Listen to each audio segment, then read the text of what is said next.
Hey guys, it's Gridiron here. I think I'll try to make a new series of videos about different decision-making strategies. Decision-making in combat, intuition has always come fairly naturally to me, while a lot of other things didn't. And I think that a lot of newer players struggle with understanding how important good decision-making habits is at the beginning of engagements. It won't be too complicated. I'll leave that stuff up to Der Sheriff. So I have a clip for you here of me finding a lone 109 who made one bad choice upon seeing me. I assume he saw me later. I'm not sure if he saw me earlier, but he certainly saw me later. And it snowballed for him into a series of forced situations that kind of just, they just got progressively worse and worse for him. So yeah, here we go. Alright, so I'm flying around, minding my business, when all of a sudden I spot a plane off to my, I'd say, 2 o'clock. And of course it's a lone 109. My favorite thing. My favorite play toy in my Yak 1B. So he moves over to my 11 o'clock. At this point I find it hard to believe he didn't know I was there, but it's possible. A lot of 109s don't necessarily look up. They assume they're the highest thing in the sky. So yeah, so I end up getting behind him here.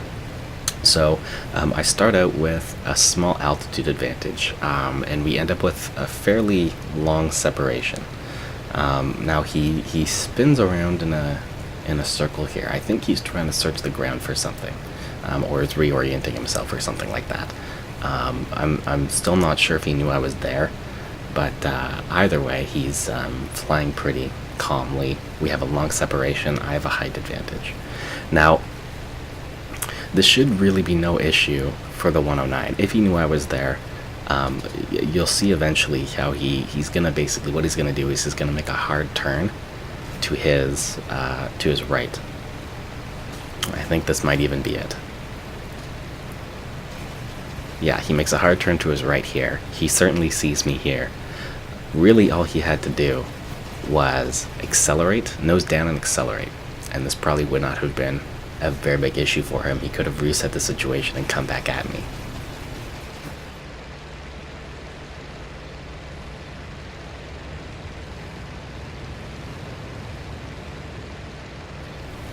Okay, no, it wasn't that one. I think it's coming up when he turns and sees me.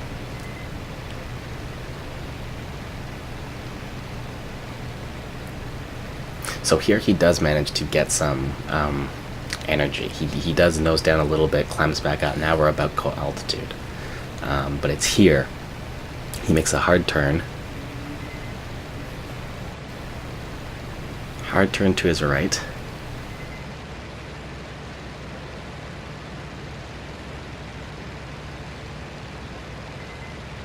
Now he's ditched pretty much all his separation.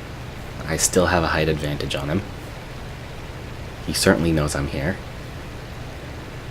Now we're pretty much right beside each other, and now he recognizes that this is the problem, and he just dolphin dives himself to the deck.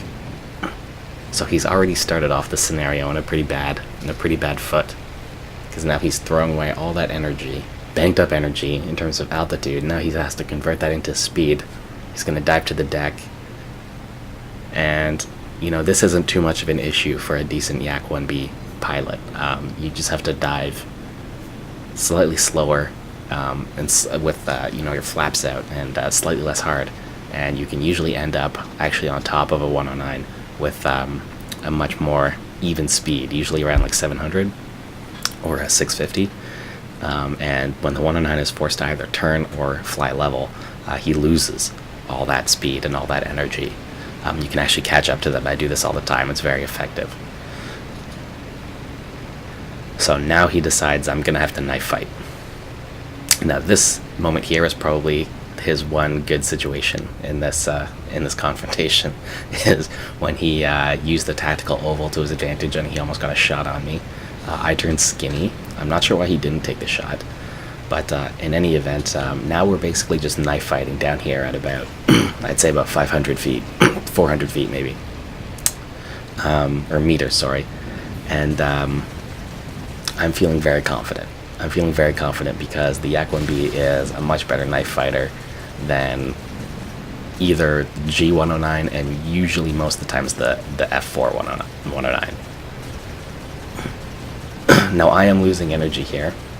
I'm flying a bit, possibly a little bit too aggressively. I see him stall, so I know he has to work his 109 to match me, so he's not doing great either.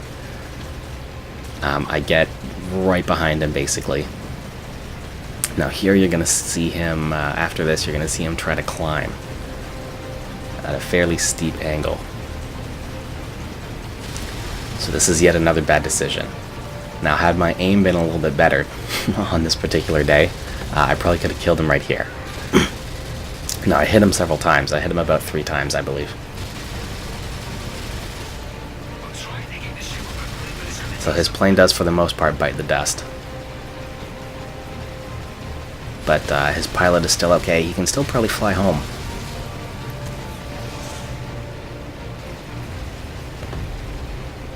Yeah, there goes his oil.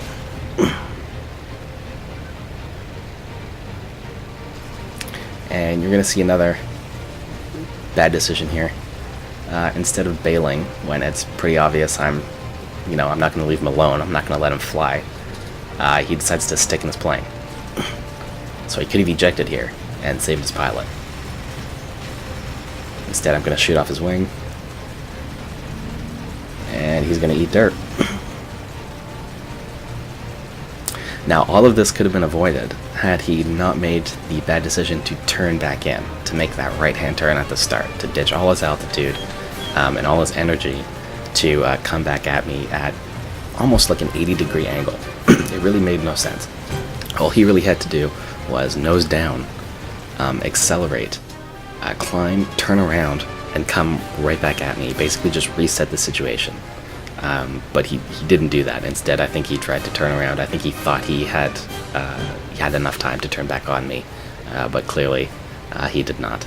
So hopefully that is a small demonstration of how, making a bad decision at the start of an engagement can snowball you into making a lot of either tough choices or bad decisions later on.